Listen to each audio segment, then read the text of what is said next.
안녕하세요. 도란 아버지학교의 김성묵입니다. 좋은 아빠 되기 프로젝트 세 번째 시간입니다. 오늘은 자녀의 자존감을 망가뜨리는 가장 무서운 독에 대한 이야기를 나누러 갑니다. 사실 자녀뿐만 아니라 부모도 이것 때문에 크게 상처받고 났죠. 과연 이것은 무엇일까요?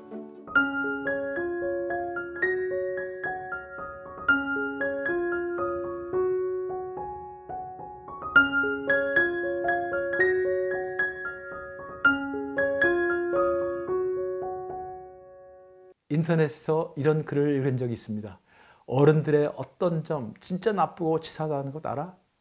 난 나일 뿐이라고. 나로서 날 봐주고 나로서 날 인정해줘. 나이기 때문에 그럴 수 있다고 칭찬해줘. 어른들의 욕심은 왜 그리 큰 거야?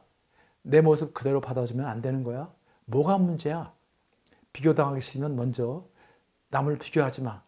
결국 돌아오는 건 비난뿐이니까. 날 알고 난 뒤에 말하는 말이야. 자세히 들여다보지도 않을 거면 자꾸 들춰내지도 말란 말이야. 난 그리 강하지 않아. 쉽게 상처받고 쉽게 아파해. 비교하지 마. 세상에 있기에 내가 존재하는 게 아니라 내가 태어나서 이 세상을 볼 수 있는 거고 내가 있기에 이 세상이 존재하는 거 아니야? 아이들이 받는 상처 중에 가장 큰 상처는 남과 비교당하는 것입니다. 아이를 남과 비교하는 것은 너는 중요하지 않다 라는 메시지를 주는 것입니다. 넌 어딘가 부족해. 난 내가 자랑스럽지 않아. 난 너를 부끄러워해 라는 의미를 던지는 것입니다. 이때 아이들은 좌절과 열등감에 빠져들고 심한 분노를 느끼게 됩니다. 아이들의 마음은 하얀 도화지와 같습니다. 부모, 특히 아버지가 그 위에 무슨 그림을 그리냐에 따라 아이들의 자화상은 달라집니다. 격려하는 말과 칭찬하는 말은 긍정적인 자화상을, 비난하는 말과 비교하는 말은 부정적인 자화상을 만듭니다. 아이는 아버지가 비춰주는 거울을 보며 자신의 모습을 형성해 갑니다. 이것을 거울 자아 이론이라고 합니다. 아이의 인격은 자기를 사랑하는 사람과 사랑하지 않는 사람들 사이에서 형성되어 갑니다. 한마디로 중요한 타인과의 관계 속에서 자신의 인격을 만든다는 것이죠. 중요한 타인 중에 가장 큰 영향력을 가진 존재가 누구일까요? 바로 아버지입니다. 아버지가 바로 뿌리이기 때문입니다. 뿌리가 건강해야 나무가 잘 자랍니다. 아이들이 이해하지 못하는 점이 몇 가지 있는데요. 그중 하나는 어떻게 엄마 아빠의 친구들은 한결같이 공부도 잘하고 그렇게 모험적이만 하냐는 것입니다. 비교는 자존감을 망가뜨리는 가장 무서운 독입니다. 또 반대로 내가 훨씬 낫다고 계속 남과 비교해서 말하면 아이는 늘 경쟁심으로 타인을 대하고 훨씬 나은 존재로 살아야 한다는 강박감에 빠질 수 있습니다. 늘 여유가 없고 교만해질 수 있습니다.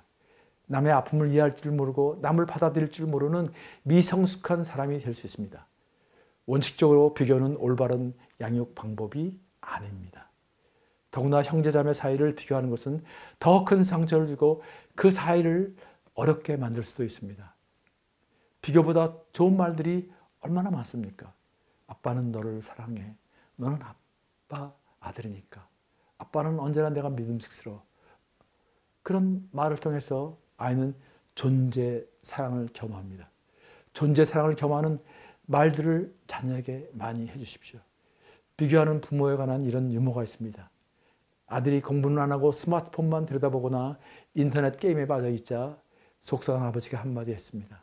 야, 내 나이에 링컨은 뭐 했는지 아냐? 낮에는 일하고 밤에는 열심히 공부했어. 너처럼 그렇게 놀지 않았다고. 이 다음에 커서 도대체 뭐가 되려고 그런 모양이냐? 그러자 아들이 이렇게 기했답니다. 아빠, 링컨은 아빠 나이에 뭐가 됐는지 아세요? 미국이 대통령이 되셨대요. 비교하면 비교당합니다. 비교당하는 사람은 자존심이 상해서 상대방이 나를 위해 그런 말을 한다고 생각할 수 없습니다. 남과의 비교를 곧 자신에 대한 비판으로 받아들이고 상대방이 나를 공격한다고 생각하기 때문이죠. 비교당하면 무의식적으로 자신을 방어하기 위해 상대방을 공격하게 되어 있습니다. 그래서 비교당하는 사람은 자신을 비교한 상대방이나 제3자에게 상처를 주게 됩니다. 이 악순환의 고리가 바로 공동체의 하나됨을 깨버리는 것이죠.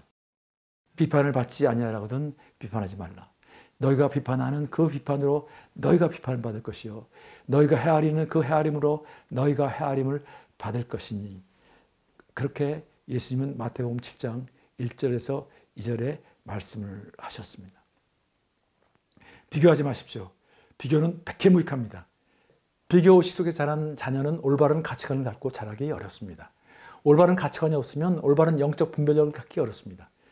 올바른 영적 분별력이 없다면 올바른 말과 행동을 하기 어렵습니다. 비교 대신 격려하십시오. 비판 대신 칭찬하십시오. 그것이 생명을 자라게 하는 힘입니다.